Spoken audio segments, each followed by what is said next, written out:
Yan guys, mag-a-add tayo ng isang sakong palay para magiging 4 yung ating ipapagiling. So, o diba? Ayan. So, i-add natin yan. Gamay man eh. Gagagmay na yung akon sinakoy ah. O nadasok lang pagsulod. O naduwan sa isa katrapal din ang isa na damo. A lot of possibilities naman kasi sa buhay natin. Ayan. Ay, Diyos ko, prati ka init.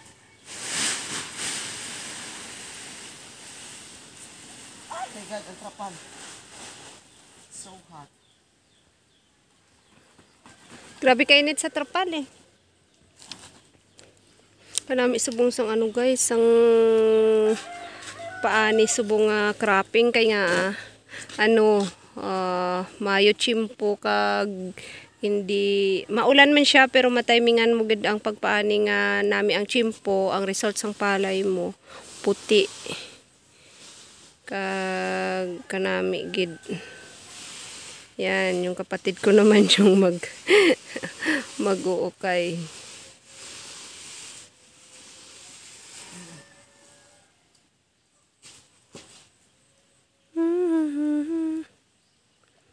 Diba?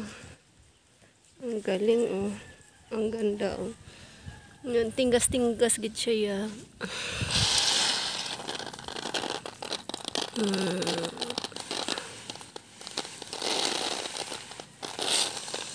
Tinggas-tinggas iya. Pero ti pa ni kalumok guys nga nga mga nga kanon.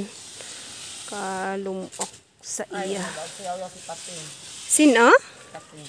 Oh? Tumpag. Mga tumpag naman ang nagdaog. Ay, mo ginaya. Nasuhot mo sa 500. Tag 500 daw. Sige lang, amo ginaya. May time ginaya give chance to others man. Kay amo ginang life. Diba? So congrats sa tanan nga nagdaog sa sining election. Of course, to my brother. And congrats to my brother also. Isa man siya guys sa napili. O diba, biskan independent sila.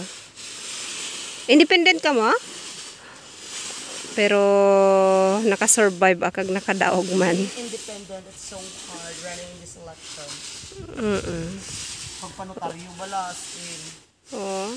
Sige lang mo ginaya. So be good sa kag obrahon gid ang obligasyon para syempre amula mo nang importante eh. So, amo lang na guys. Thank you so much for watching. Bye-bye for now. Ha? Sino?